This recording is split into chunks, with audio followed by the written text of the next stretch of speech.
so impressed that Judith moved the camera up closer. Yay! So welcome to class 7 of the original Science of Mind, and we always begin with a spiritual mind treatment, so I invite you to take a breath. Let it out. Please continue to breathe, but let go of anything that you may have brought in. Any stress, any worry, any concern, any angst. Just take another deep breath and let it go. And now that we are present, our work is in consciousness, and it is to know. And so we know that there is a power and a presence, a love, a life, a light that is in and through all things. It is greater than thing, greater than space, greater than that which can be known. And yet it is those things. And so we know that whatever it is all and all. And we know that we are created out of that one something, that one spirit, that one life, that one light, that one love.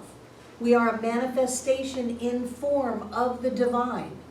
And because of that, whatever it is, we are. And so we take a minute and we just breathe that in.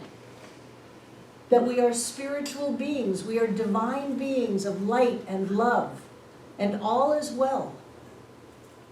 We have infinite possibility within us. The power that we wield to create is immense. And we know for ourselves, especially this night, that our bodies are in absolute health and wholeness.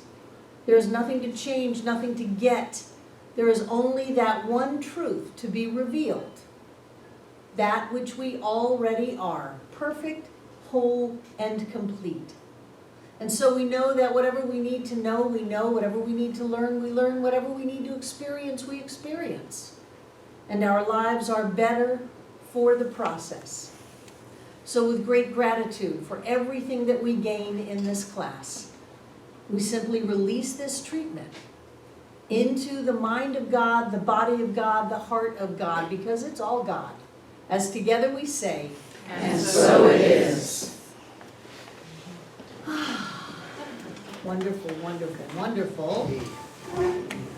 Hold my mic. Me. Pardon me? Wonderful. Wonderful, wonderful, wonderful me. Is my mic cutting in and out? Yes. It is, isn't it? Mm-hmm. That's way out here.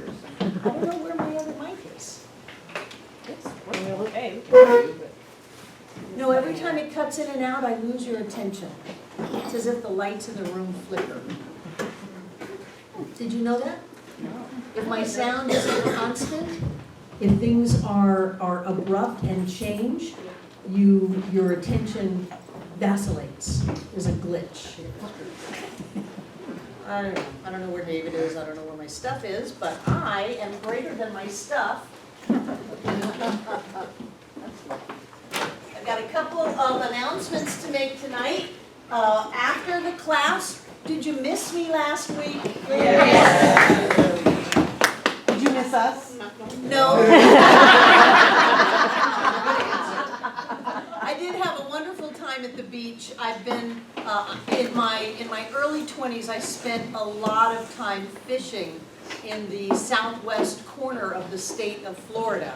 And I spent a lot of energy learning about shallow water fishing, not ocean fishing, but flats fishing and grassy flats fishing and that kind of thing. And so when I go down to the beach now, because we're on a beach that actually allows you to fish from the beach, which I think is really cool, I've had to learn how to fish in the surf. And I wasn't doing well. There are these new things, for those of you who fish, called circle hooks. Yep. And you don't set the hook. If you set the hook, you just pull it right out of its mouth. And so I did a lot of that. Because catch anything? I'm programmed that if a fish pulls on my rod, I pull back, because that's what you were always supposed to do. So late one night, I'm on my phone on the internet going, fishing for dummies. How does a circle hook work? And then I got it, and then the next day I stood in beautiful, pristine surf and caught 6 bluefish and missed another 6. Where I had them on for a little while and then lost them. And it was just so much fun for me. So much fun to be able to do that. So I had a great time. John and I had a great time. There are probably a number of you in the room who don't really know him. But when you get to know him, it's going to be really great because he's wonderful. And he's in that transition stage of coming back. So Sandy was saying, yeah, and every so often you still see him twitch. Yeah. Still. Pinch himself, he doesn't believe it's real, huh? So that was good. There was a lot of rescue, a lot of sun, a lot of fun, a lot of good food, and just enjoying. So I'm delighted that we can take a week off and come back and everybody's still here. So thank you for that. So 2 weeks ago, we talked about the upcoming celebration and commitment dinner this Friday night, which is our big gala event where we transform the sanctuary into a beautiful hall, and we've got a chef hired, and he's making roast beef and this special vegetarian thing on phyllo dough where you put it all out and then you roll it and then you bake it and then you slice it. So it is not gluten-free, but it is beautiful. And we had talked about after class tonight moving chairs out of the sanctuary. So I want to remind you of that. Anyone who can stay, we're going to leave 125 chairs in the sanctuary, and we're going to move the other ones out into the Youth and Family Center, and we actually do have a dolly special made for the chairs. So we're not going to pick them up, we're just going to stack them up in 6s, and then we'll move them.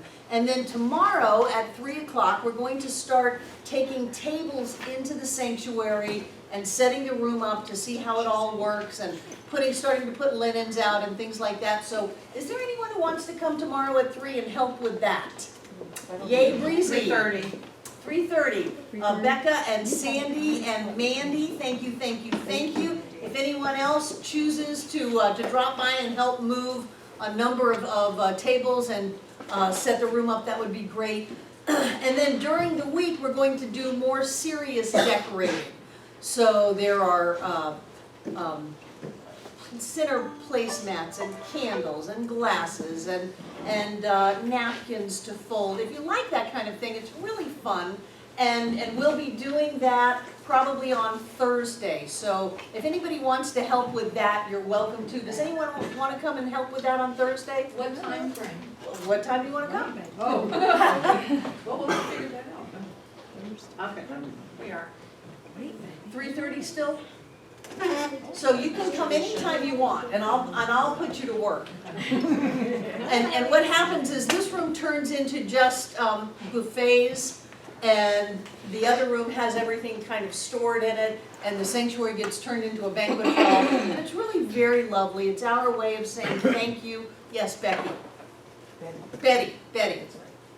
Because we've not gone to these before, people dress up. Some people dress up, some people don't. It's really okay. John, if it fits, because he's actually been losing weight, will be wearing his tux, and although he might not, he's in this really weird space. He may come in a Hawaiian shirt. I don't know. In the past, John's worn his tux. People have worn tuxedo t-shirts, and other people have worn jeans, and it doesn't matter. It's just our way of thanking people. We have had a stellar 2015, and things are going really great, and it's our way of asking you to make a financial commitment to the center for 2016, and that is what we base our budget upon. So we're asking people to do that, and if you don't come to the dinner, don't worry, we'll mail you a commitment card and ask you to make a financial commitment to the center for 2016. If you're a member, and if you're not a member, they'll be on the welcome center. No one is turned away from either the dinner or saying I'm committed to the work of this center financially. It is a business, and it does take about $400,000 a year to run this place. So that's the way we do it, and it's a lot of fun. We have a lot of fun, just a lot of fun. And this year I'm just kind of trying to get my schedule together for putting it all in place before Friday. Breezy. Quick question in regards to moving the chairs. Are we also gonna move the folding chairs to get them out of the way so we can move the tables tomorrow without having to do chairs too? I think that if we get 125 chairs left in the sanctuary and 175 moved, and people still want to move these chairs, that would be great. I was just thinking getting some of them out of the way would be beneficial for moving the chairs. Sure, let's bring it up as we're moving chairs, because I don't want to move these chairs and not have those moved, Yeah. is the thing. Yeah. So great. I love this chapter of the textbook. I love this chapter of the textbook because it's talking about healing. It's talking about physical healing, and that's what this teaching was based on. When it started back with Christian Science and Mary Baker Eddy and Emma Curtis Hopkins and people like that, it was about physical healings, that there were people who were sick and there was nothing the doctors could do. They did not have antibiotics. They had no idea how to stem the tuberculosis epidemic in this country. If someone got a cut and got tetanus, they were gone. And so, I don't know if I told you or not, but one of the things that Ernest started with was treating, when he was a park employee in Ventura County, California, and he was working with the kids on the playground. You know, he was like the ball guy and the guy that ran the little office and all of that. And he would treat for their warts because they were embarrassed that their hands were all, you know, the cleanliness was not great in that time. And so he would do spiritual mind treatment work on them, and their warts would disappear overnight. And so this teaching began with the idea of physical health. And I love this part of the textbook because I think that we've watered it all down. And we've gotten into a lot of process work and a lot of emotional healing, which is great. But with that comes the idea that you're not going to have your physical healing until you've done these certain things. Have you done enough forgiveness to have your back burden gone? You know, have you embraced your power to have enough money? Are you open enough to have your finances work? That kind of thing. And so as a teaching, I think that we've really just kind of pulled back. And in one section of the lesson, lesson 3, Ernest talks about that, where he says that it does not matter if the person that you're treating for believes what you're treating for. And once we get that conversation or that debate will come to an end. And what he was referring to was the idea that if you go to a practitioner and have spiritual mind treatment work done and it doesn't manifest the way that everyone had assumed it was going to manifest, it's not uncommon for the practitioner then to say, well, you must not be ready.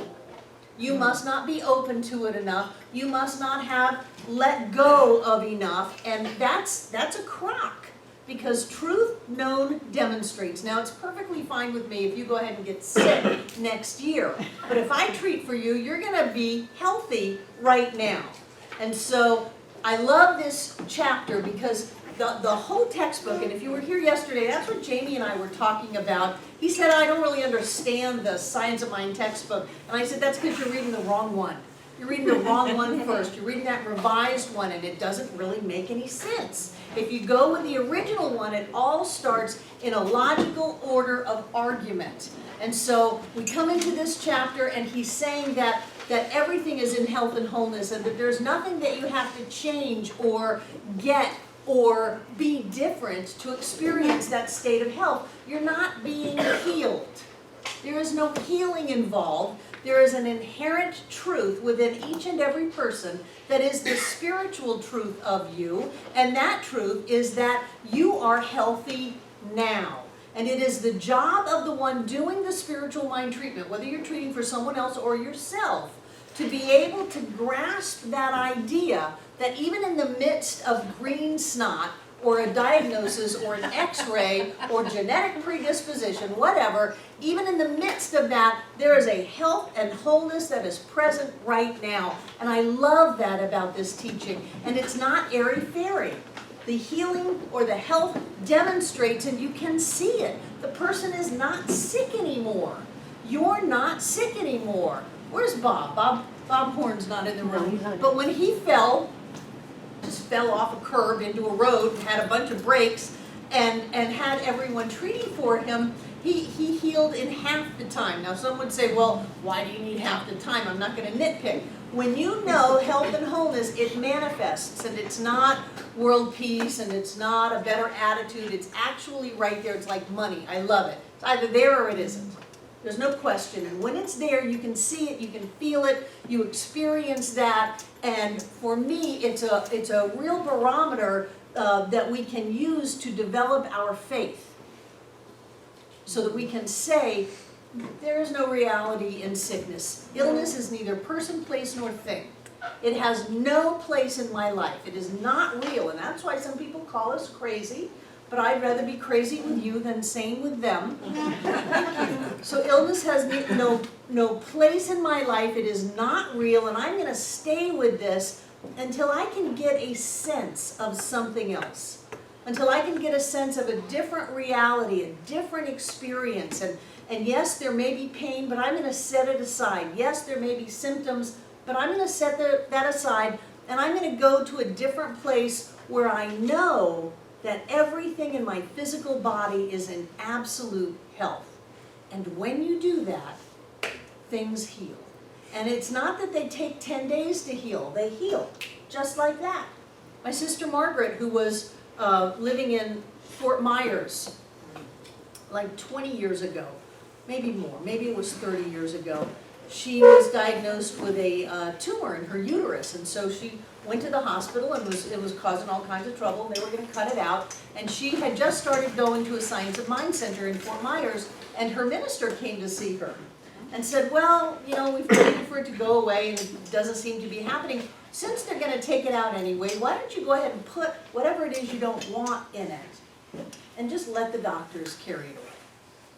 And so they treated, and they treated for her health, and they treated for her wholeness once again.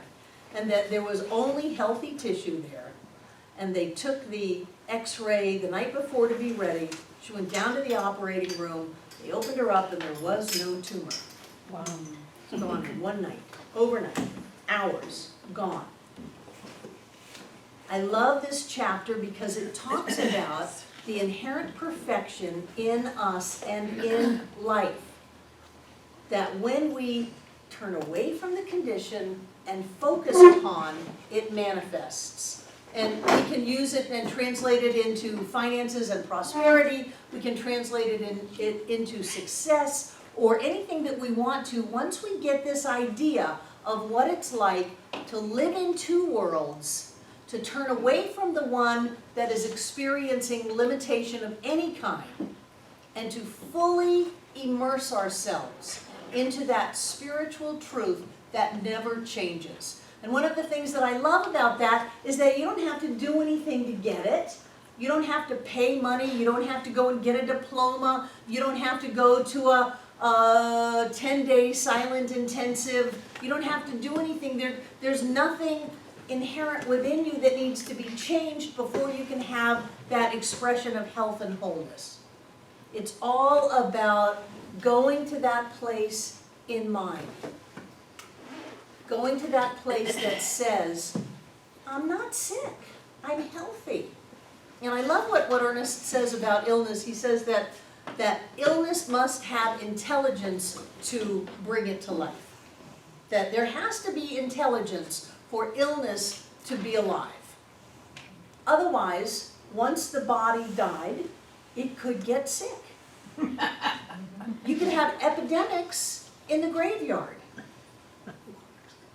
It does, it makes sense in a weird way, it makes sense. It takes us in our body to have an illness. And if it takes us in our body to have an illness, it is us in our body that brings ourselves back into alignment with absolute health and wholeness. And I think that the way that that manifests in the outer, that is an easy example, is with stem cells. That there is this idea that there's a cell in our body that will turn itself into anything that our body needs. That we have these parts of us that will grow new livers, fix kidneys, regrow pancreases, change our levels, do whatever it is, and that's something that people can look at and see. But what is it that is the spiritual idea behind that stem cell? It is that there is something within each and every one of us that knows what to do to bring our bodies back into alignment in that perfect state of health that we are meant to be. And it doesn't matter how bad you are, how far gone somebody is. If they're not dead yet, they can have a reoccurrence of healing, a return to health. The health that never left, that we only cover it up with a cloak. And how do we do that? Why do we do that? Remember the circle. All about the circle. Remember the circle. In here we have subjective, where am I? S-U-B-J-E-C-T-I-E. And we have race, what? Consciousness. So we have race consciousness, and that can be what we heard on the news. You know, it's a Theraflu ad. Oh my God, it's flu season. Oh my God, people are getting sick left and right. Into my subjective. Or when I was a child and people said, well, what did they tell me? They told me I was allergic to the night air. So while all of the other children were out playing, I had to go inside and sit there. And this wild child, you know, to have to sit still every night and not be able to go run and play and scream and all of that, that was like the ultimate punishment. But I had that go into me. Well, there's something wrong with me. There's something different. I can't do what other people can do. Or if you just want to open it up to the whole thought of the race, things of there's illness out there, there's things that can hurt you, there are things that will, you know, take you down, that kind of thing. And it all goes into our subjective mind.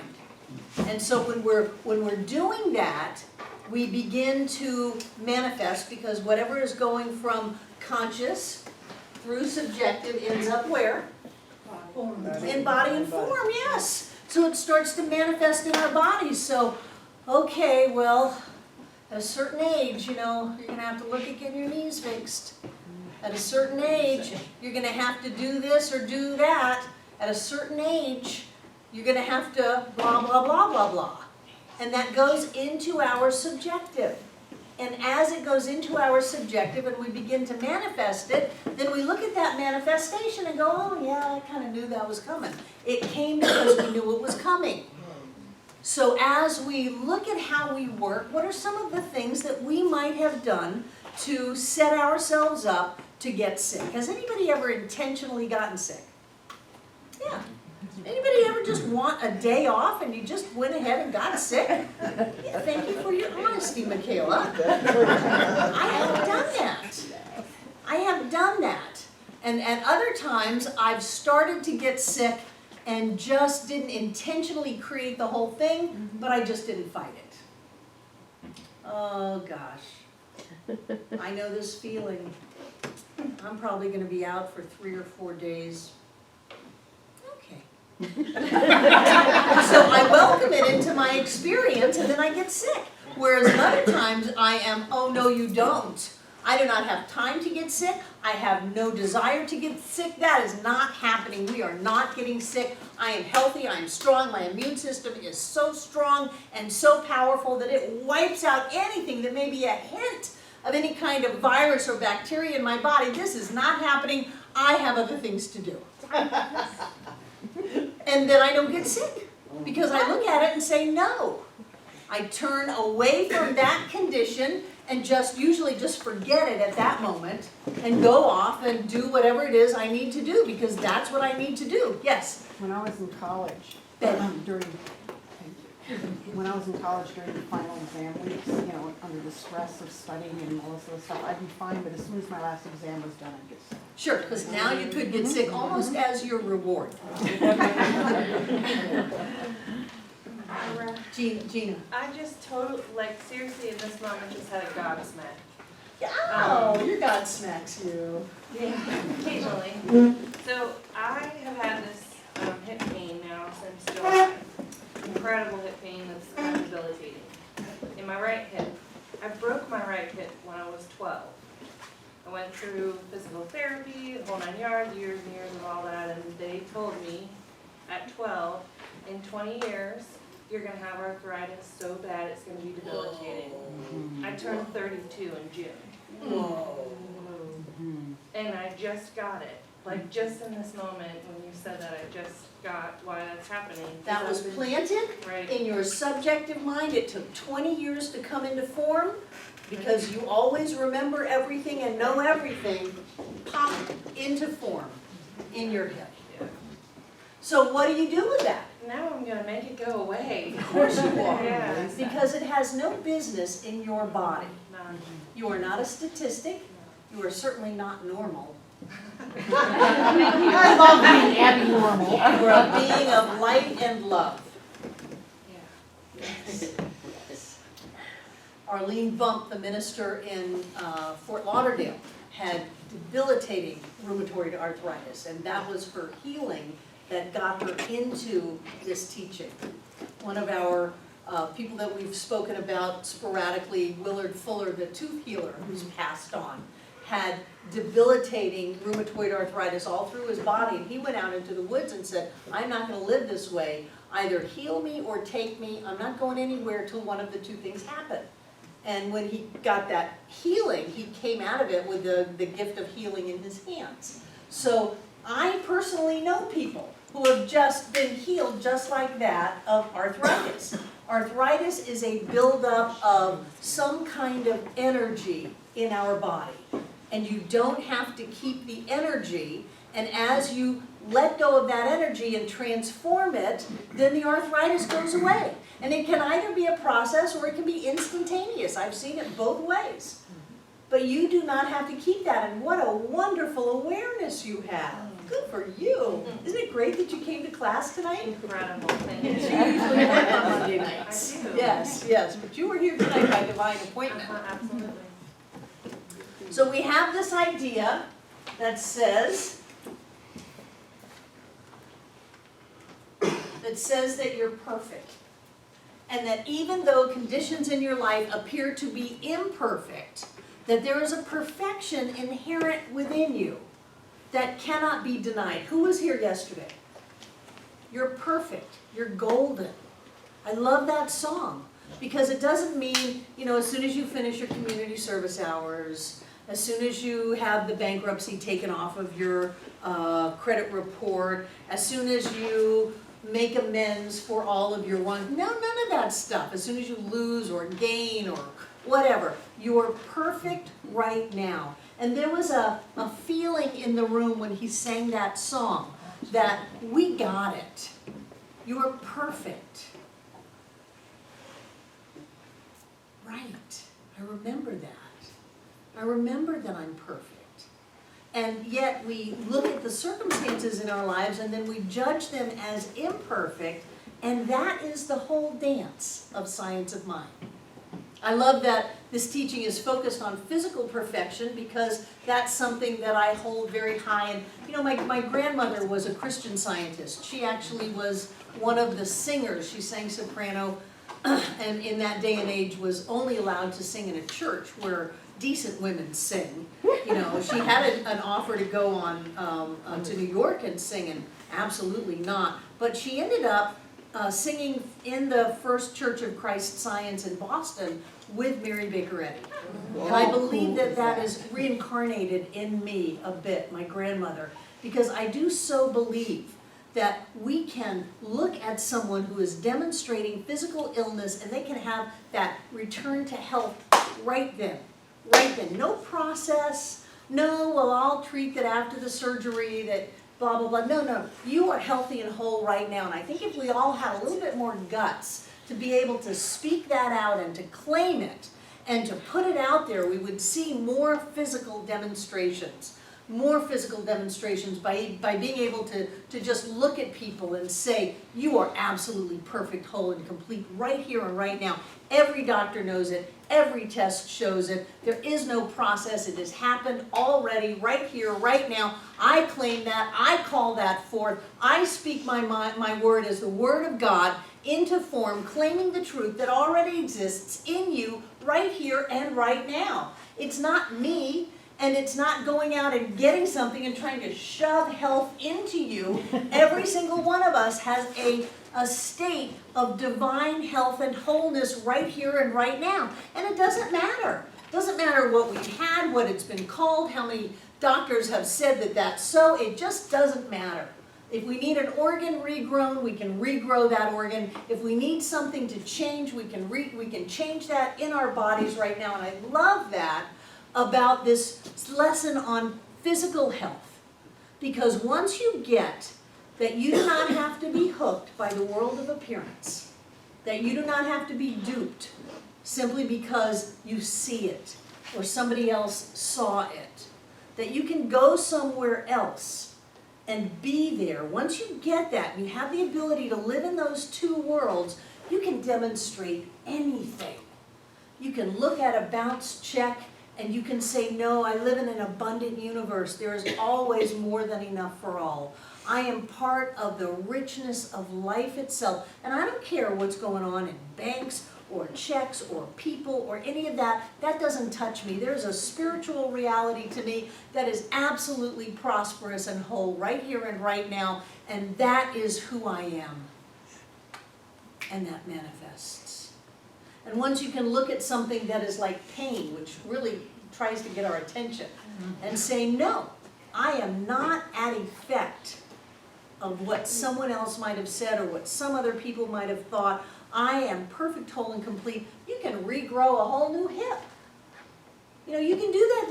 And I love that medicine is catching on. The old study, they did 3 different knee surgeries. One, they worked on the cartilage inside of the knee, and they scraped it, and they fixed it, and all of that. And the other one, I forget what the other one was, but the last one, they made the incision and stitched it up. They didn't do anything. But the people thought that they had had their knees fixed. Those people's knees were just as good as the people that had had the whole big to-do done. And it was such a revelation. Oh my God, all we did was cut the skin and put the big stitches in it. So they thought they had had the surgery. They didn't have the surgery. They just thought that they had had the surgery. You know, a lot of the drugs that are out there and people are taking, I think that it's all the placebo effect. That it's not the drug that they're taking, it's the idea of the drug that they're taking. Sherry. So, my dad has had some challenges with memory, and some of you may know that he broke his hip recently, and he had to repair it, they did the partial hip replacement. But because he's having some challenges with his memory, he doesn't remember falling, and he doesn't remember that he had the surgery. So therefore, he's not having pain. Extra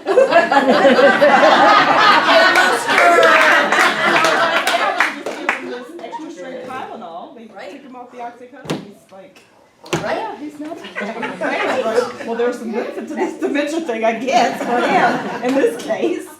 But yeah, it's interesting. That is perfect. It's in our head. And then there are some people who have a little tiny something and they make such a big deal out of it, and it's so much pain and so much drama and trauma and all of that. It's all in our heads. All in our heads. Any other questions or comments? So the dance that we do in all of science of mind is the difference between truth and fact. And what we want to do is we want to leave the world of fact, which is the world of effects.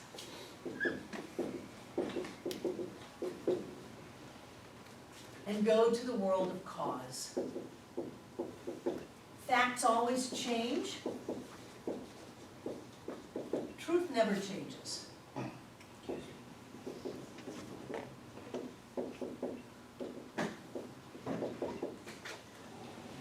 So a truth might be that love is the only reality.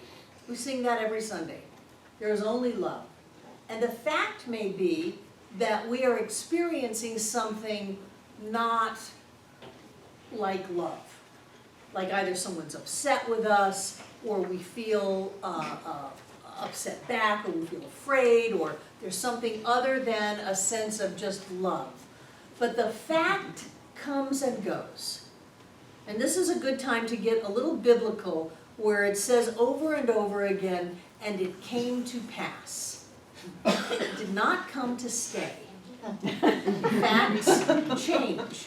The world down here, which is part of the space-time continuum, always changes. Remember we talked about the molecules in the table flashing in and out between a particle and a wave and a particle and a wave, and our reality is here, and then it's just gone. And then the reality is here, and then it's just gone, and that is happening over and over and over again. The world of effects changes, but that which is true never changes. So what are some ideas that you might look at as things that change? Health. Health changes? Does health change? No. No, not the inner health. Well, Oh, good and bad perception health. of health. Yeah, our perception of it, yeah. So perception. So if you have a perception of health that's bad, what might that be?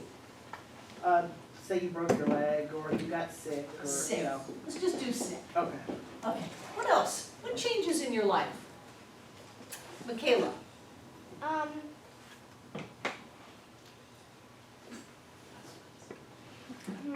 4, 3, 2. Okay. Think. Get your answer before you raise your hand next time. Okay? I'll call on you. Who had their hand up over here? Nobody. Okay. Yes, Betty. Our bodies change as we age. Our bodies change. Bank accounts. Bank accounts. Relationships. Police systems. Beliefs. Thank goodness, right? I missed one person. Judith had her hand How up. about No, moves? feelings, thank you. That's good enough. How about moves? We put it under feelings. Under feelings, So what doesn't change? A state of health, health and wholeness. Do you have an answer? Joy. Joy, okay. Health. Joy. Prosperity. Prosperity. Now, prosperity doesn't necessarily mean how much money you have. abundance. Don't misunderstand that. That, haven't you noticed you get a certain amount of money one day and then the next day you go, where did that money go? That's money. That's in the world of effect. Prosperity is something that never changes. What else? Life. Life. Even though if your body goes, you're still alive. Otherwise, there would be epidemics in the graveyard.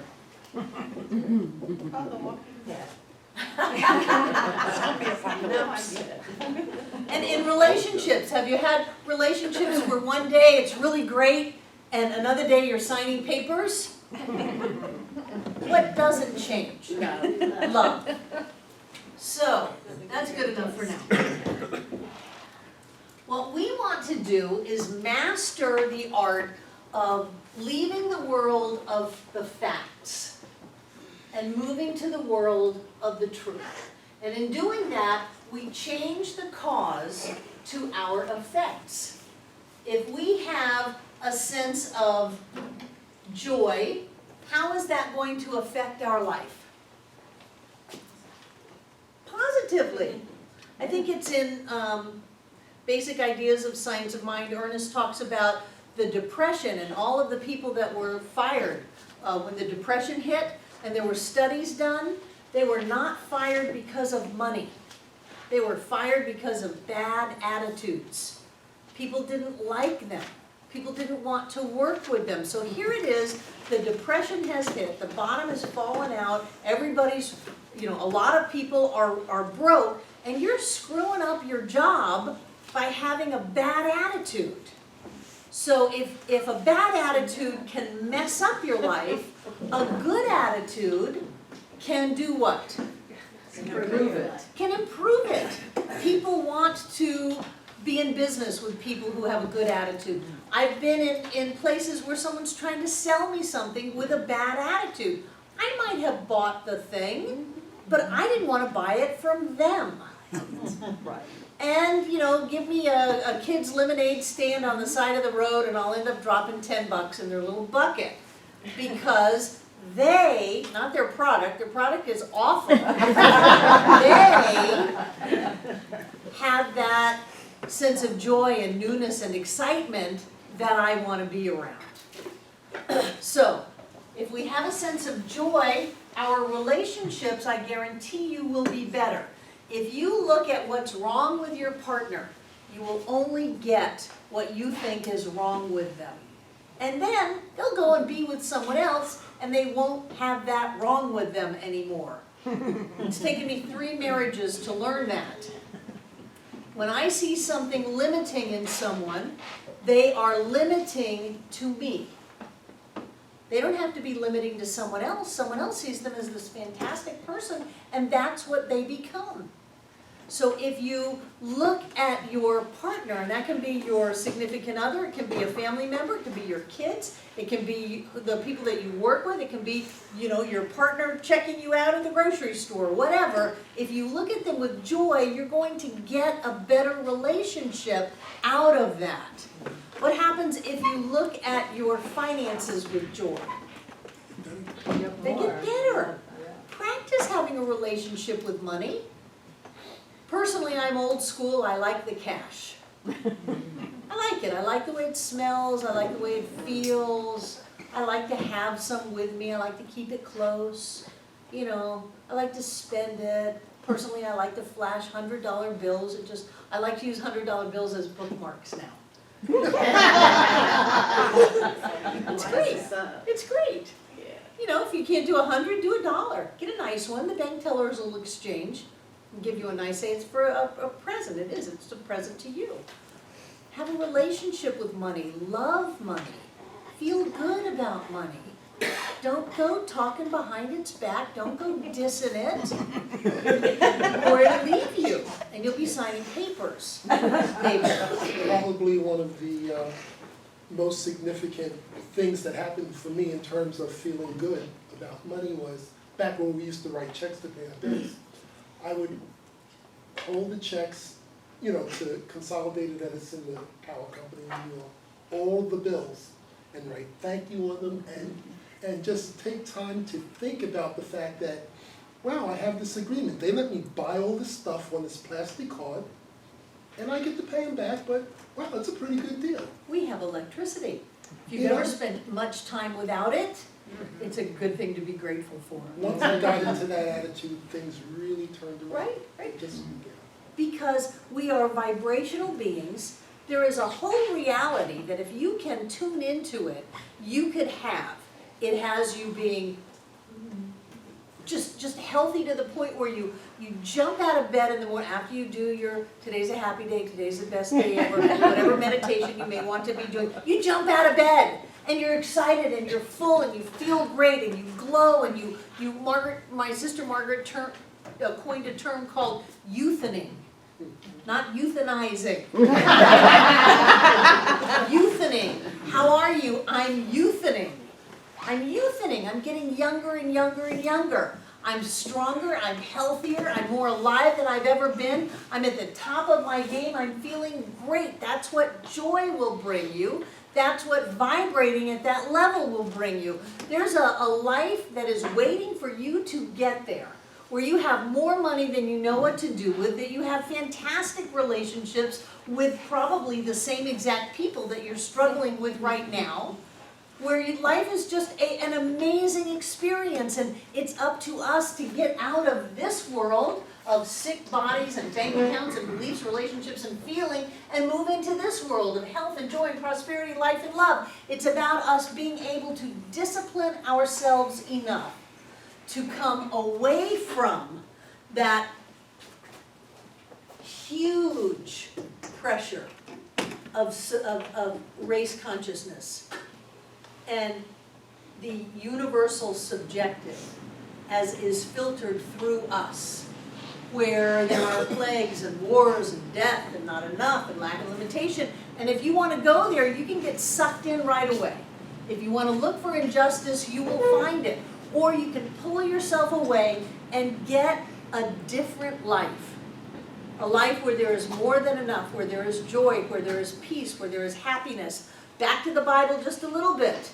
You know, everybody goes through the valley of the shadow of death. It's not the valley of death, it's a shadow. The valley of the shadow of death. They go through it, but they don't stay. However long it takes you to get through it, that's up to you. You can go through very quickly by turning away from that and moving into the light.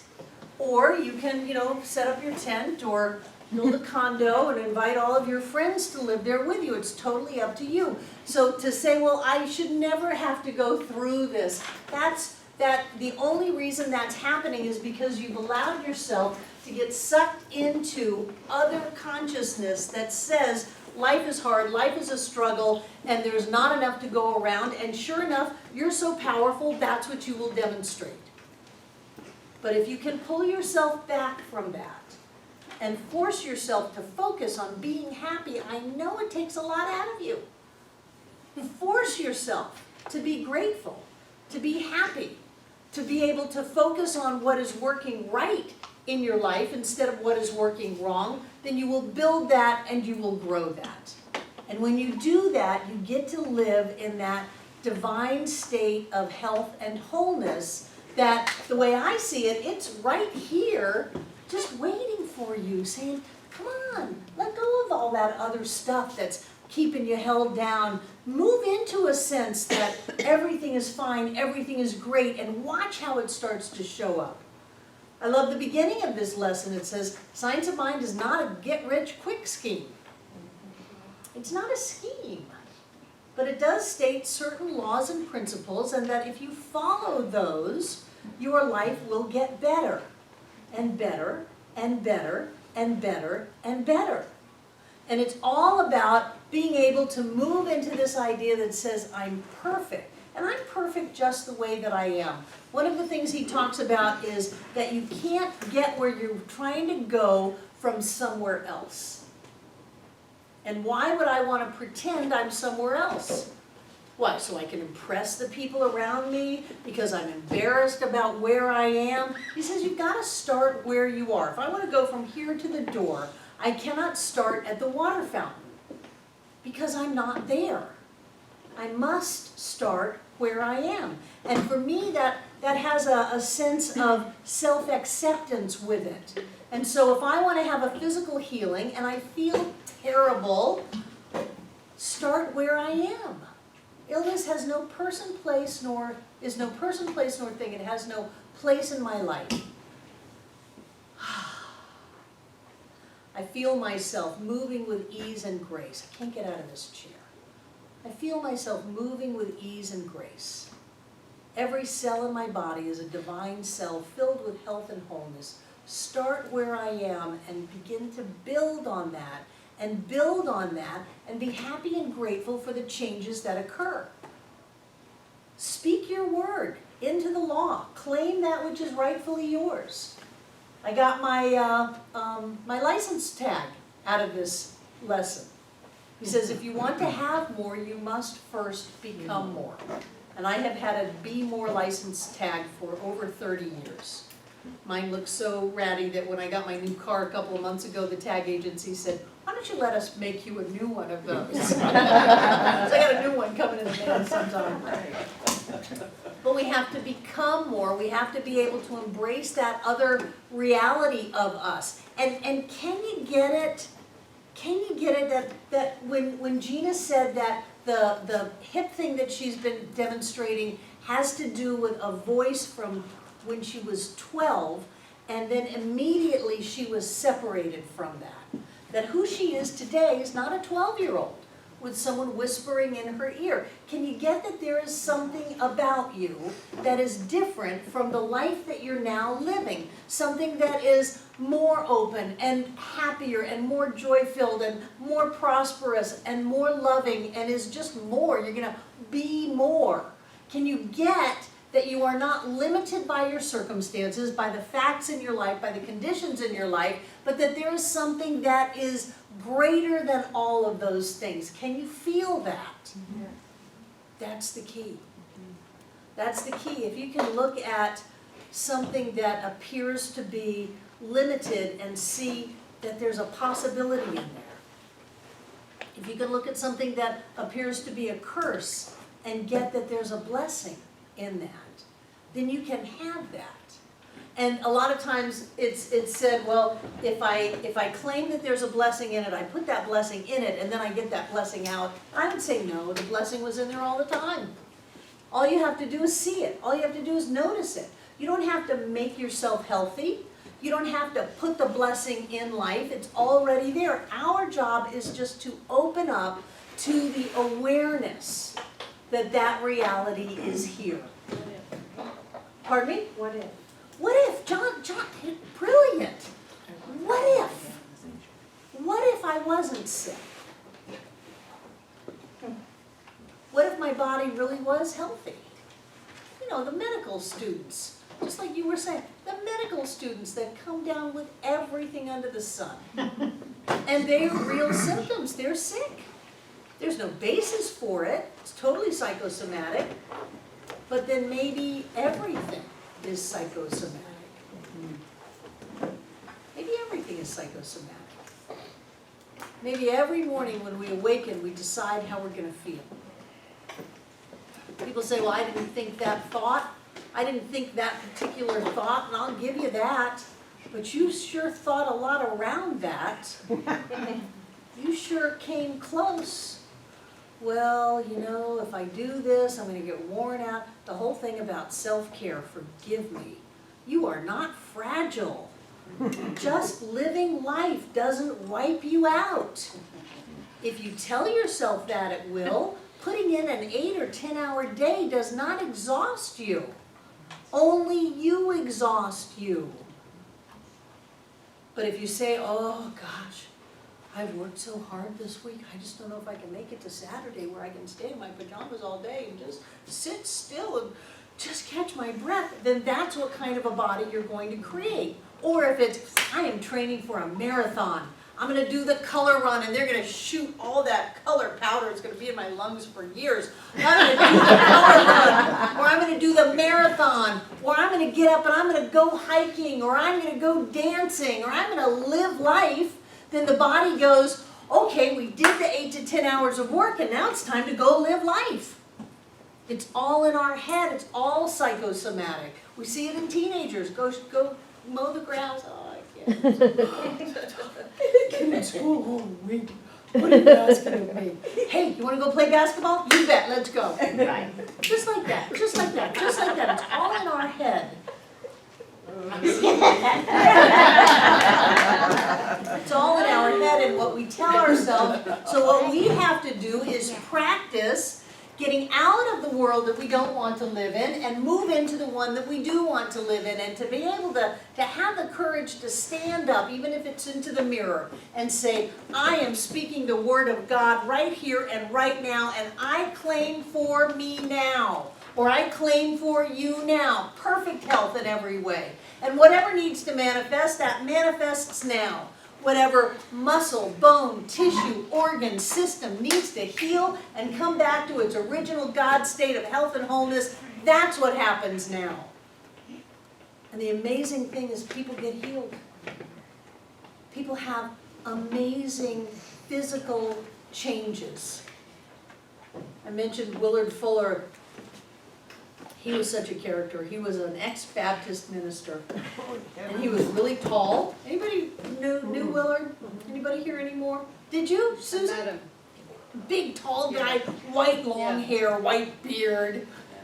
And he would line people up and touch their faces. And he's a Baptist minister, so he did a Baptist blessing. He would say, "In the name of Jesus, be thou every whit whole." And it was kind of like communion. You just file by hundreds of people. In the name of Jesus, be thou every whit whole. In the name of Jesus, be thou every whit whole. And when I was the minister in Miami, we had him, that's where I met him. And there was a woman in front of the group who had a space between her teeth big enough to put your finger. And we watched it close. In front of our very eyes. There was a young woman named Jackie, and she had had railroad track braces on for 4 years, and she was in her 20s, had just gone back to the orthodontist, and they said, "This isn't really doing what we wanted, it's gonna be, another few years, we're gonna have to keep these on." And we watched the bones in her face move. She went back to the dentist the next day, they took them all off. She didn't stop crying for months. Just to have the courage to put it out there, what you believe, to claim it, and then to watch how it manifests is so big to me. And that's what this teaching was founded on. That's what divine science and Christian science and religious science and unity and all of that was founded on insisting that the unseen becomes seen, that the unreal, which is the illness, be cast out, and demanding that that state of the divine show up. And people had healings, one after another, after another, after another, documented healings. And so I love the passion in this lesson. And I want to make sure that I at least throw it out there. Whether you catch it or not is up to you, but I want to throw it out there so that you can be able to look at someone and to know the truth about them. And as you know the truth, truth known demonstrates instantly. Instantly. There's no time involved. And I think that we've given ourselves a little bit of a hedge by saying, well, it's coming, it's demonstrating, it's going to show up, you just hang in there, kiddo. No, it's true now or it never is. And to be able to stand there and say, that is true now. People come up to me and go, I have such and such. I go, no you don't. Oh, she's so cold. I'm amazingly loving and supportive that I won't jump in the mud with you. I will see you as above that. Someone wanted to put, forgive me if you're in the room, I'm going to talk about you anyway. Someone wanted to push a button and the doors open, because we have a couple of people who at one time were on walkers and now one person's on crutches. And I said, absolutely not. Those people are perfectly capable of doing what they want to do. Do not see them as someone who needs to push a button to get out the door. Absolutely not. When they told us we had to have handicap spaces out there when we were building, I said, why? If someone comes in and they're in a wheelchair, we're just going to heal them. What do they say? Insulted. So we have little handicap signs out there. But nobody's handicapped. Sundays only. Nobody's less. Pardon me? Does anyone bark at them? I park in them all the time. I do. That's where I park. It's right by the door. You see that carrying stuff in. Let's take a break. I love you guys. So far. To work from the effect, it go from the effect, go into there and go to the cause. To not work from the effect, leave the effect alone. Right. And go to the cause. And which cause do you want to go to? The one that says, oh, I'm sick, I'm sick, I'm sick, I'm sick? Or the one that says, God is health and wholeness and that is who I am? I am a spiritual being and I will never be touched by anything other than spirit. That's the one. That's the one. What else have you learned? Hi, Amanda. What else have Turn away from the condition. What else? Sandy? Facts change, the truth remains the same. Facts change, the truth remains the same. Francis. What's that all about? What else have you learned? Start from where you are. Start from where you are, yes. I think that one of the worst things we do to ourselves is try to make ourselves wrong for being where we are, and then we can't do anything but beat ourselves up. There's nothing wrong with where we are. I love that. What else have you learned, Jane? Well, I'm trying to learn it, and I hope I learn it as quickly as possible, which is turn away from the condition. Turn away from the condition. Good for you. Well, I wish Stop talking about my fill in the blank. My arthritis, my heart, my blood pressure, my fever. It's not yours. It does not belong to you unless you want to have it. And then you can claim it and hold it tight, but frankly, it's going to try to get away as soon as you let go of it by turning away from the condition. because, and real quick, I have to go to my brother's for Thanksgiving. You and get to go to your brother's, be in charge. Yeah. Does anybody have a gun to your head? And it's, well, what'd you say? Does someone have a gun to your head making you go to your brother's? And even at that, you would be at choice. Well, I already have the plane ticket. That's all right, it's just a plane ticket. Say this, I get to go to my brother's. That's right. Say it. I get to go to my brother's. Wonderful, I get to go to my brother's, great. I get to go to my brother's, but it just I'm just obsessed by it, you know. Great, you're all happy thoughts. I get to go to my brother's. Hey, Barbara, I get to go to my brother's for Thanksgiving. Wonderful. Jane, you are the captain of your ship. You chose to go, so be happy about it.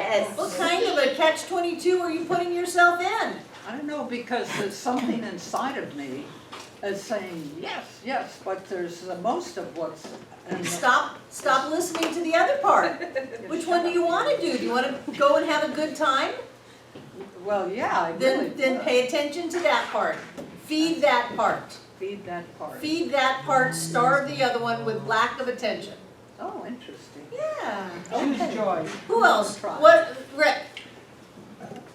I know that I can get caught up in a can of worms sometimes, looking at what's in back of, a We cause. can process ourselves right into stuckness. And I love this page 148 in the book here. He gets into that clearing the consciousness, going right back to what the first cause, God is, clear-mindedness is all that there is. You don't have to get caught up, I don't have to get caught up in uncovering what may have, in my thinking, caused this or caused that. I go above that. Right. Step Why above that. doesn't work on anything? Why doesn't work? Why did you do that? That's not a valid question. You already have an opinion about why they did that, and you're just trying to force them into saying what you want them to say. So you can strike that from your vocabulary. And why am I the way I am? It doesn't work. It doesn't help. It doesn't take you anywhere. It doesn't move you. It just gives you all kinds of reason to be the way you are. The only why am I the way that I am is, why am I such a wonderful being? Because I'm a God being. Why am I so beautiful? Because I'm created out of beauty. Why am I so clear? Because there's only clear-mindedness in spirit. There, you can go with that. Good for you. Good for you. Yes. Great. Well, Mike. the very first thing that in this whole book that I bookmarked, it was on the same note, and it's the line that says, there is nothing in me which can doubt my ability to heal. And it just, Yes. it struck me as there's nothing of me that gets any traction for anything negative. And it's not you anyway. You are not healing anybody. All you're doing is seeing the health and the wholeness that they are. And it's not on you. It's not a, I'm going to now heal you, you sick person. It's not like that at all.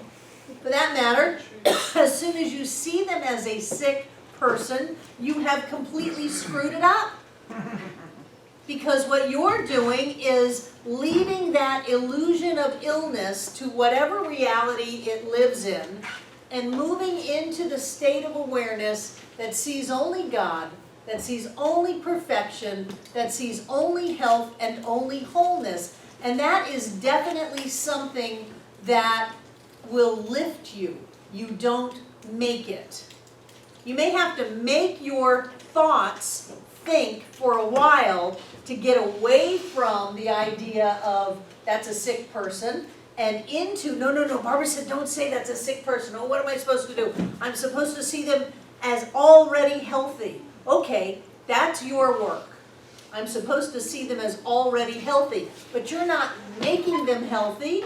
They're already healthy. You're not making you healthy. You are already healthy. And what does Ernest say? You may have cloaked yourself with an idea of disease or limitation, but that is not your true self. And that's just an idea anyway.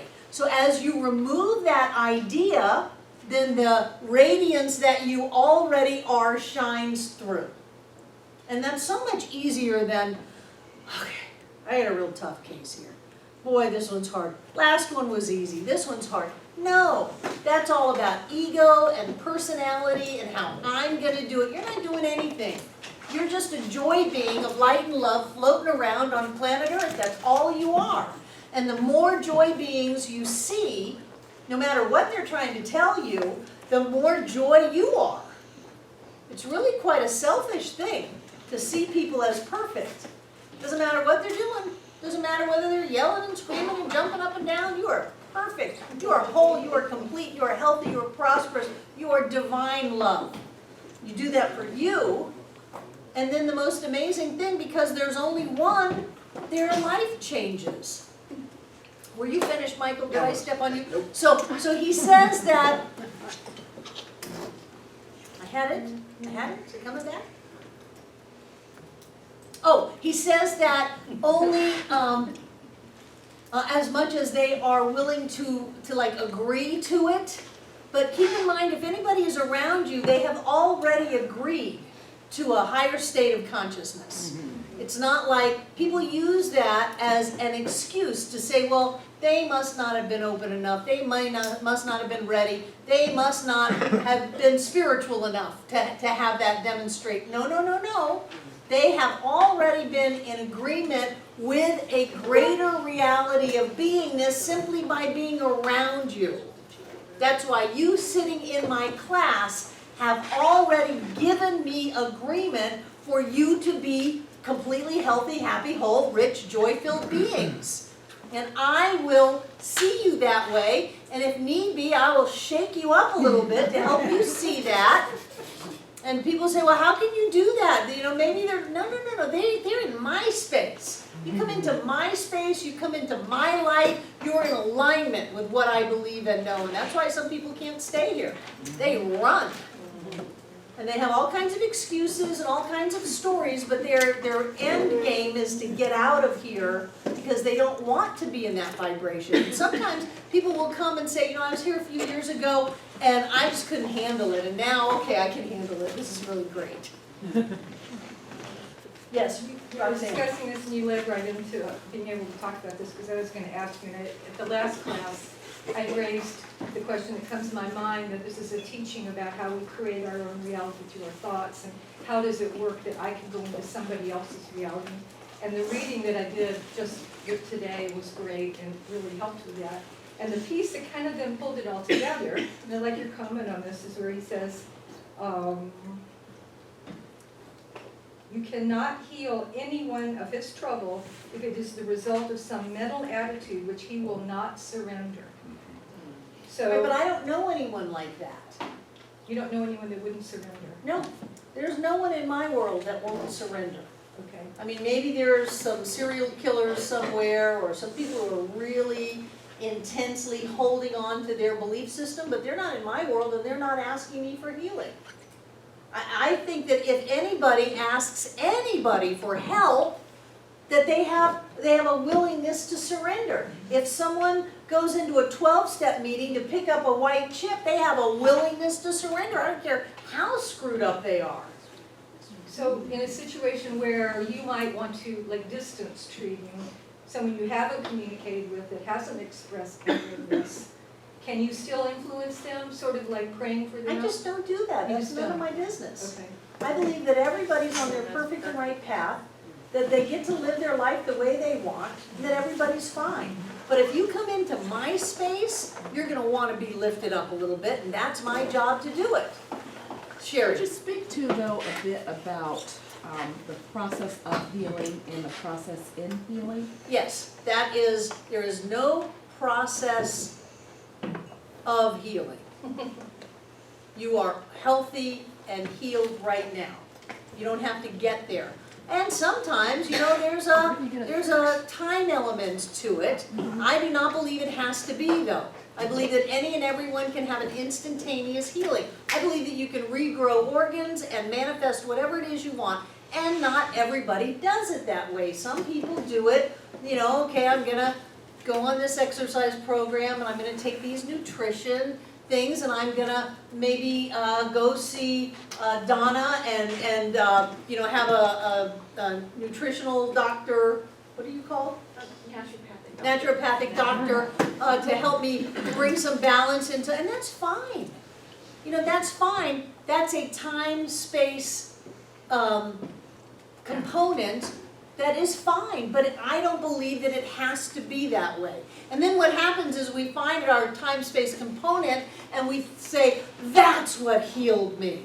And then we, start a multi-level marketing company and want to sign everybody up because we think it was that thing, not realizing that the thing was a demonstration of the shift in consciousness. When somebody comes to you, do you ever think that there's anyone who cannot be returned to health? No, of course not. So you're holding that idea that of course you can be returned to health, and who cares how it works out? Whether it's by a naturopathic doctor or surgery or chiropractic care or massage or essential oils or taking a vacation, who cares how it manifests as long as it manifests? And I think that once we decide that we're going to have that healing, then there's just a vast array of ways we can have that show up in our lives, and that's our preference, often based on our belief system and what we've been exposed to and all of that. Did you have your hand up? I was really impressed with how he emphasized how little it has to do with the person that you're working with. It is all about your belief system, your knowing.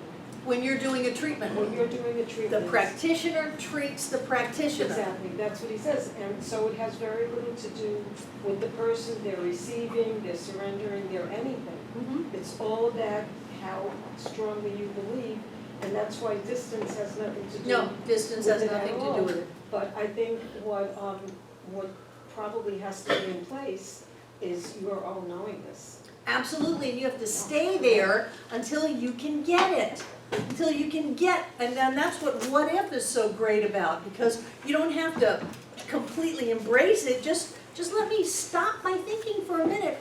What if this person wasn't sick? What if that body was healthy? What if they didn't need that? What if? And that allows your brain system to stop and to go into a place where you can recreate something. But he also says that your job as a practitioner is to stay with that treatment until you absolutely know it. That's why he says, don't just tell people willy-nilly you'll treat for them.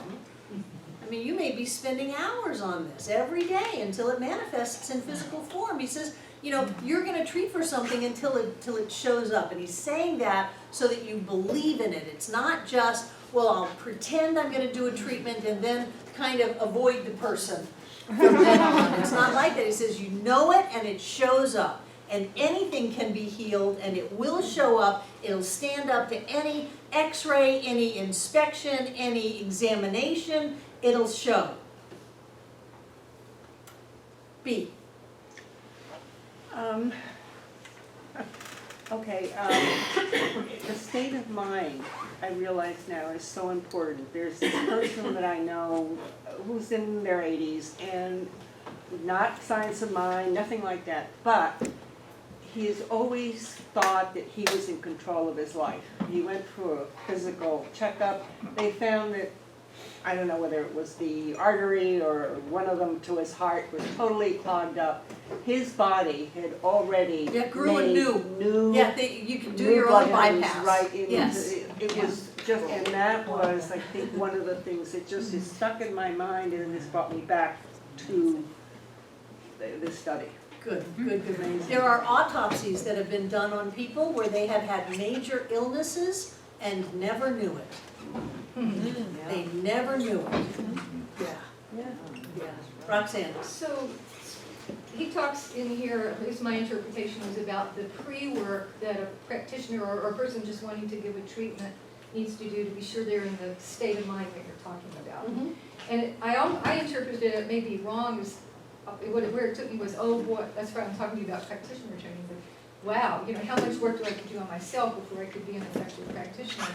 But I'm also reading into what you're saying now, that you could sort of get yourself in that state just prior to a treatment, as long as you can hold yourself in that state and not have to have it in every moment of your life. And it's so much easier to treat for somebody else. It's really easier to treat for someone else. I don't have your stuff. It's easy for me to see clearly. It's funny you said that. I just told her that. One day I called Shirley Bates, remember Shirley? And I was having this crisis in my life, and I called her and I said, "Will you treat for me?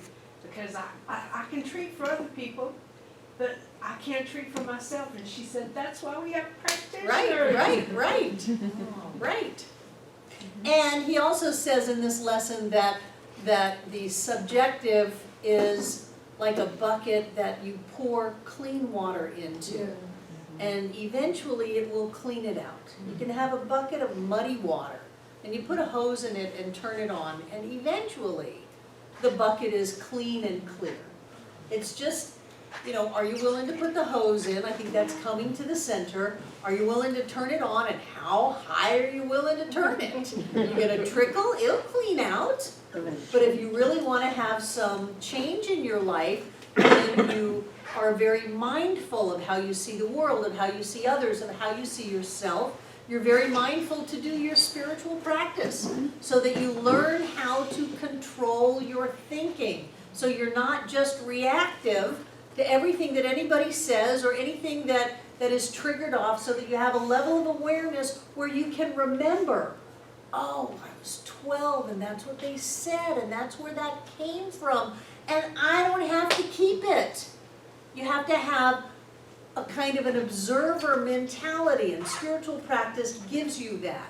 So as you continue to grow, which is an eternal process, you get cleaner and clearer. And if you're having a little difficulty with your clarity, what Rick said is that there is, what did you say? It was about clarity. Well, he says, you step up. You go No, what was the quote? Oh, Page 140. 148. 148. This is the way to get your consciousness clear. You see what it does. It's repeat. God is all. There's only one power, intelligence, and consciousness in the universe. Right, and what he said was that there's no room for a lack of clarity in mind, or there's only clarity. You just rattled it off when you were sharing that. So you go back, you treat your own consciousness. If you're not clear, you treat for clarity. I'm clear, I'm happy, I'm open, I'm having, just a wonderful life. So in Valerie. I have a question. In one of the classes you made a comment, or at least I interpreted your comment, was, can you see healing in sickness? And I remember saying, no, I can't see that. So were you trying to get us to see that with the cause, which is. Can you see no. healing what end? Can you see Healing healing in? within someone saying they're sick? Like if I'm sick, can you see the healing in that? Sure, but that was a beginning statement, because where I've moved you to now is that you're not using illness as a process, Gotcha. that you are health, right here and right now. So you like just, don't even go through that, just go to I what's the don't truth. go through that. I don't go through that. Okay. There's no redeeming value on a spiritual level. People are gonna dispute this to the end, in limitation, in poverty, in struggling, in suffering. You don't have to do that. That's the old no pain, no gain mentality. And the truth is that you are already absolutely healthy, rich beyond your wildest dreams, blessed and loved and joy-filled, and that is the truth of you right now.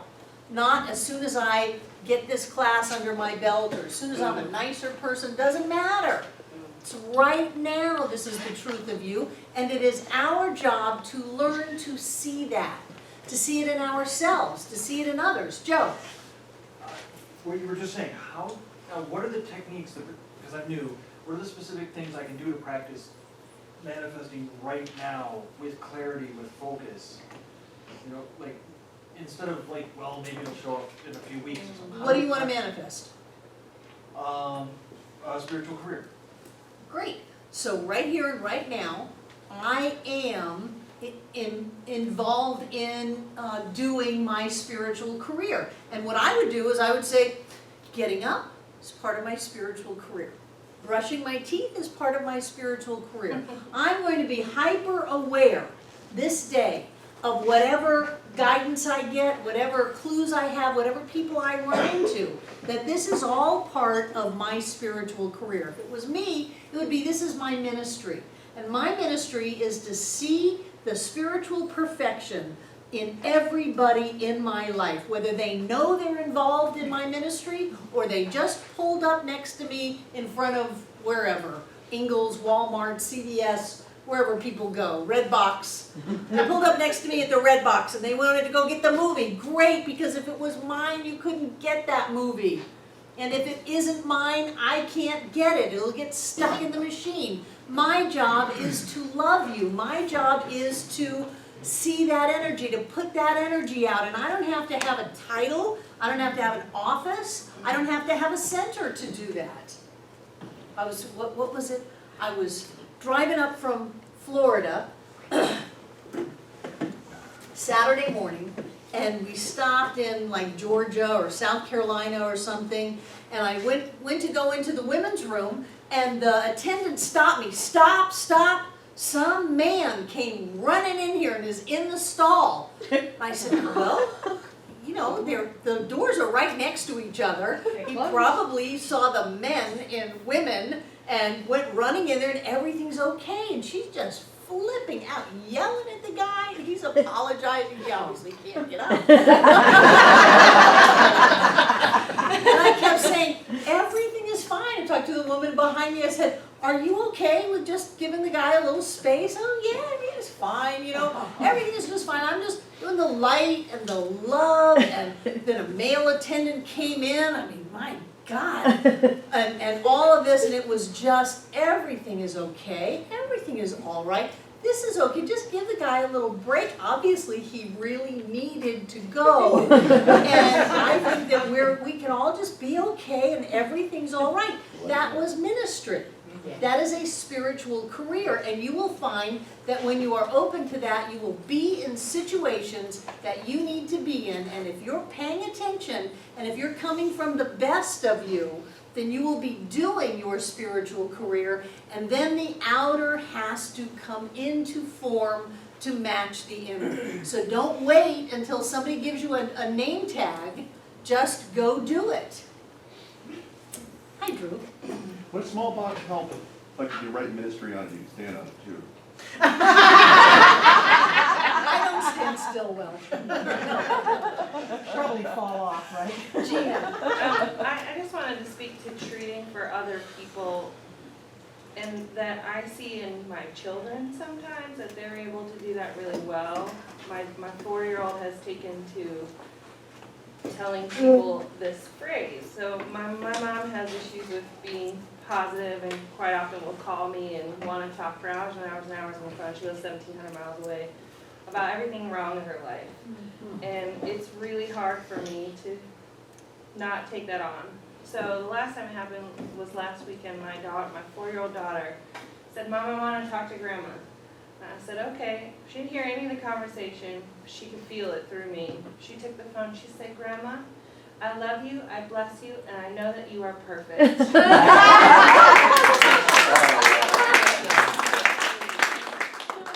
started to cry first and laugh second, of course, and talked to my mom, and she said, "Well, that's all I'm gonna say tonight." And just hung up the phone. But I called my brother immediately after and told him the story. He and I struggle with the same thing, and he said, "You know, I'm gonna tell her that every time."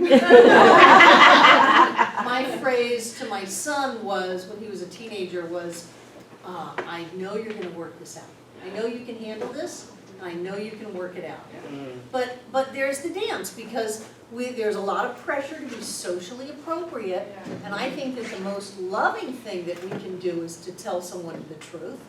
But that's got to be coming from the best of you, not the worst of you. It's like, "I'm sick of hearing you bitch about all this stuff. Don't you know your attitude? That's probably not the way that if you want it to come." But to be able to say something that, you know, I love you and I believe that everything's going to be okay. Would you like me to pray for you? Let's do it right now. Would you like me to pray for you? And just flip that energy around. Because when Ernest would say that that's a form of malpractice, is to give energy to that negativity. And he's saying, you know, it's either innocent malpractice or ignorant malpractice or malicious malpractice. Those are the three things. So yours would be more innocent because it's not ignorant. You know what's going on. But still, you are not doing her any favors. So a question may be, how can I love you and support you in an area that's not about your problems? I was at Elizabeth Gilbert, and there was a kid. Was anybody else there? Yeah.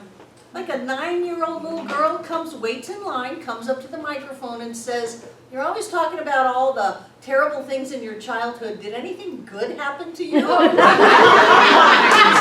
she said that was the best question she had ever gotten.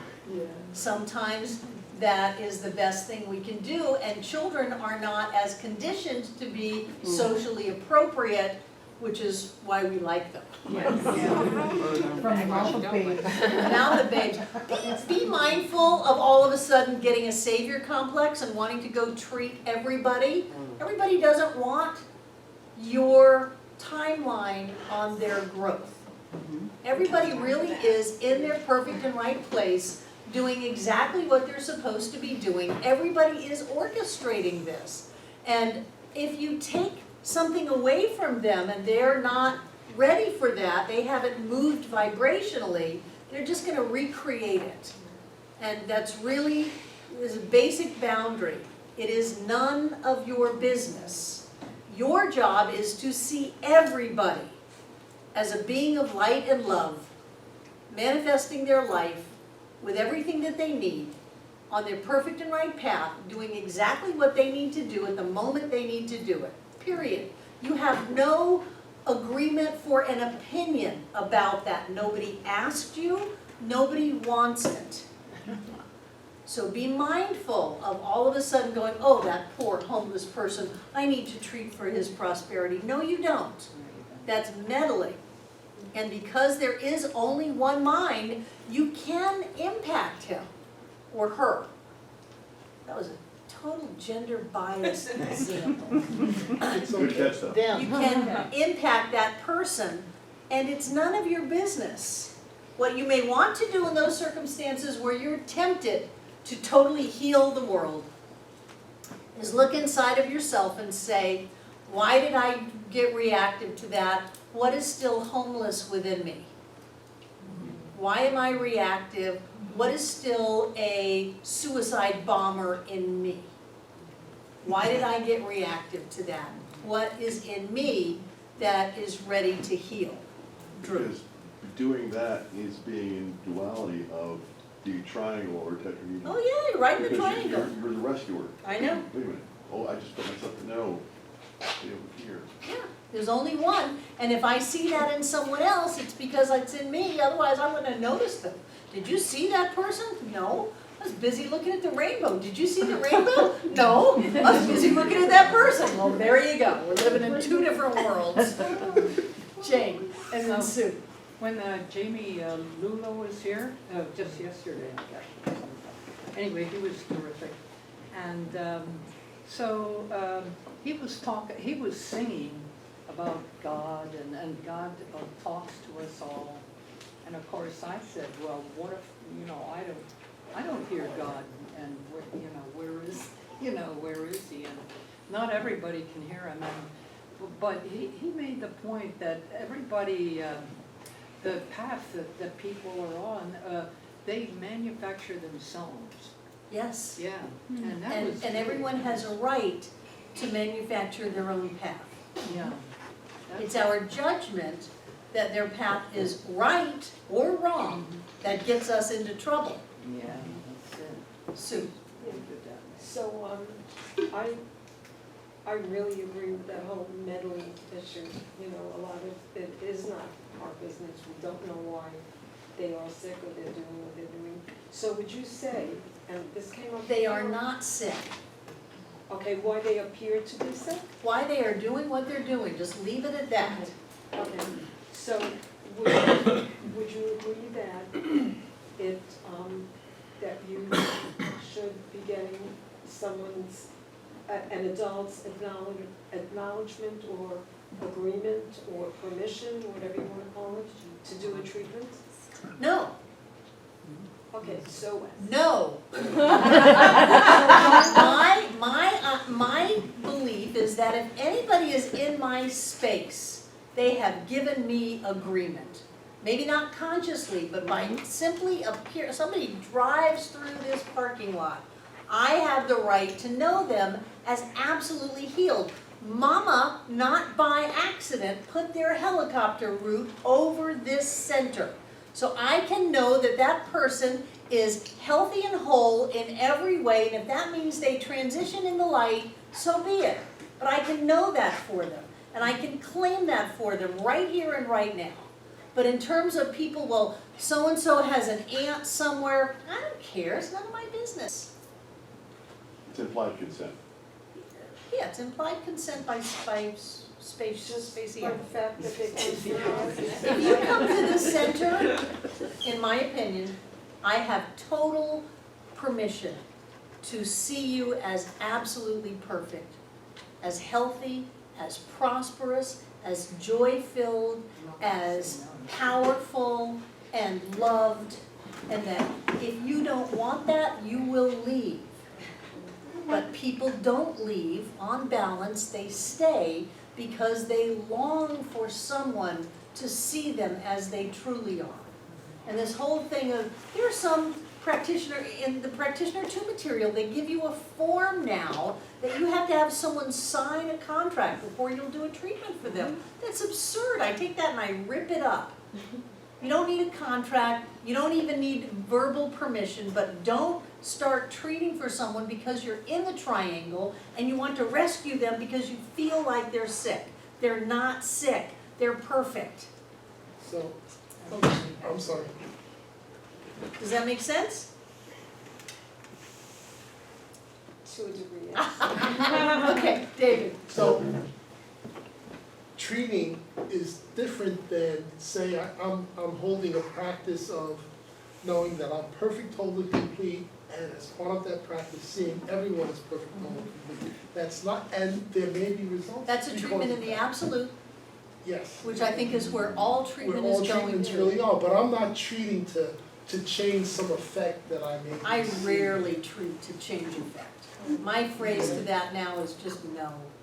Will you treat that I get that job? No. I'll treat that you're happy and that you have more than enough money and you're doing what is yours to do, that you are who you have come here to be, period.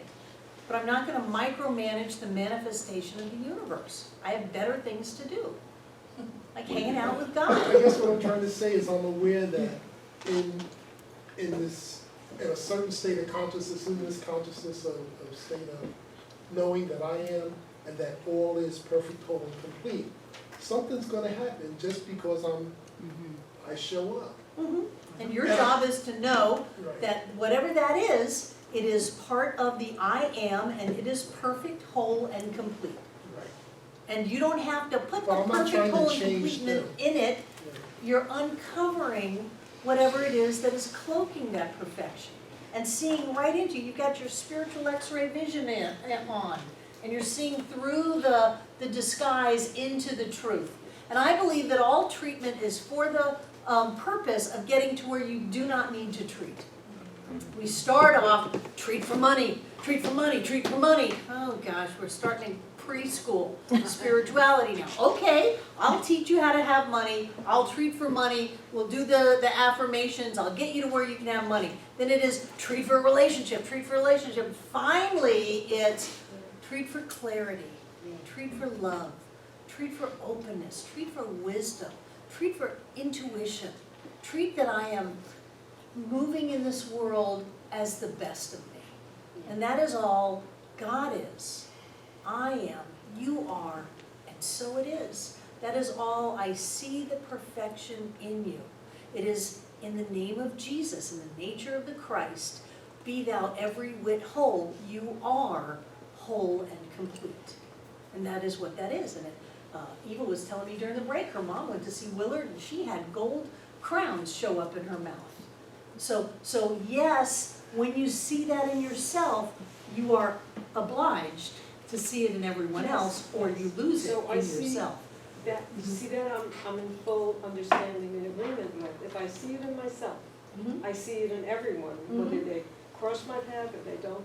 This is the fact of the matter. Everyone is perfectly. Right, and if everyone wanted to treat for their aunt's neighbor as they are perfect, whole, and complete, that would be fine. It's just usually it gets down to micromanaging. Right, so that wholeness, that belief in the wholeness of every single person, for me, it's different when you're specifically picking someone out and concentrating on that person, and that's where the permission thing came on. You know, But sometimes you guys come to my mind, and I treat for you. Yay. But this is us. Just We sometimes- already have an agreement because we're all here. Yes. So, yeah. I find that if I just let whatever I do be okay, my life works. You know, like that so attitude. I treat for you, I treat for you, I treat for you, I treat for you, but I'm not going to be hooked in with my Aunt Mary's neighbor's cousin's dog is loose. Please treat that the dog is found. No. No, the dog may be trying its darndest to get away from those people. Right. Who had their hand a brick? Just touching on that, I went around an accident a few days ago, and I found myself, the first thing that came up was some concern about people that were in the vehicle, and I don't know how many. But,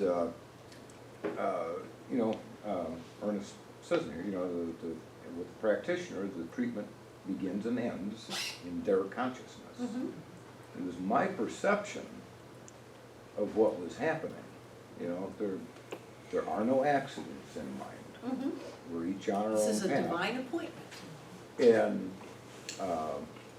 And the very best that I can do is know that they are another point of the divine. And that's not treating for them without their permission. It's knowing that's just seeing the truth of it. I'm treating myself Right. about their, And you can't be in the triangle if you're really treating yourself.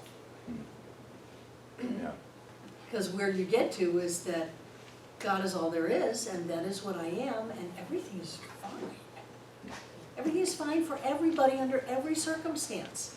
Because the universe is whole and complete, then everybody must be whole and complete, which means everybody has whatever it is they need.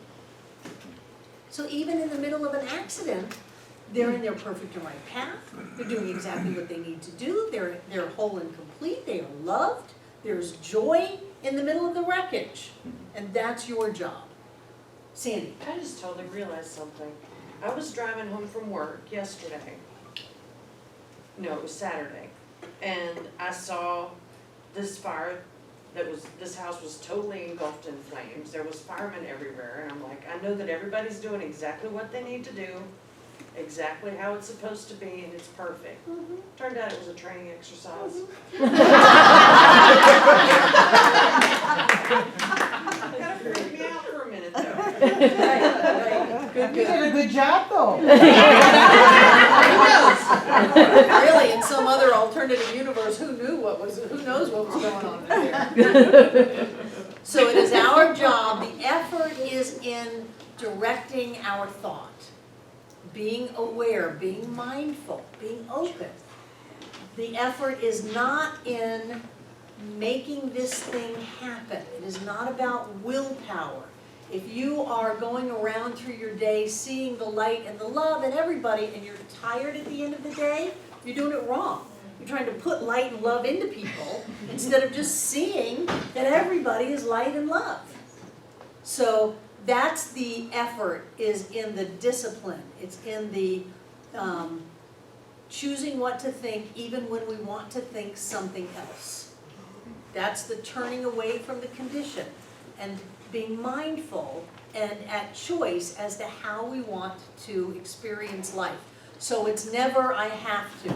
It's never my illness or my limitation or my problem.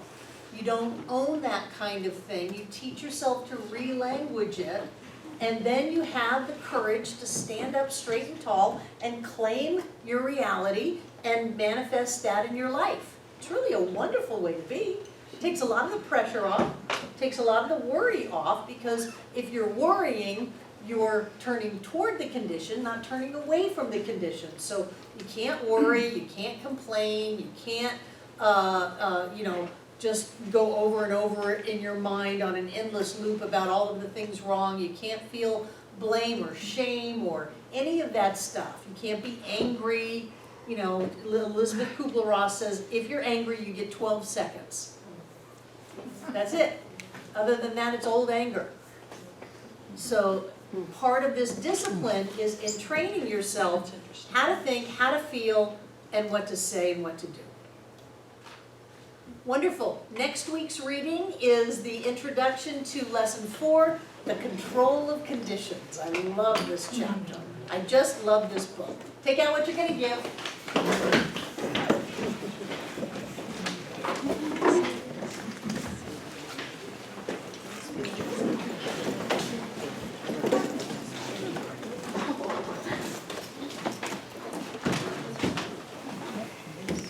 Hold it in your hand. And what I know is that this oneness, whatever this oneness is of love, whatever this oneness is of light, whatever this oneness is of joy, it is everything. We live in a light and love and joy universe, and we are created out of the light and the love and the joy of God itself. It is what we are. And because this universe is perfect, whole, and complete, then we are perfect, whole, and complete. Which means that we are not lacking, we are not missing, we always have. So we give this gift out of that sense of fullness, of always having, always being supported, always being uplifted. And we send our money out on those wings. We know that each one of us comes together this night to make this Center for Spiritual Living Asheville all that it was ever meant to be. It is a place of peace, a beacon of light, a tower of strength, and a fountain of wisdom that touches the lives of all who call it home. Amen. And so it is.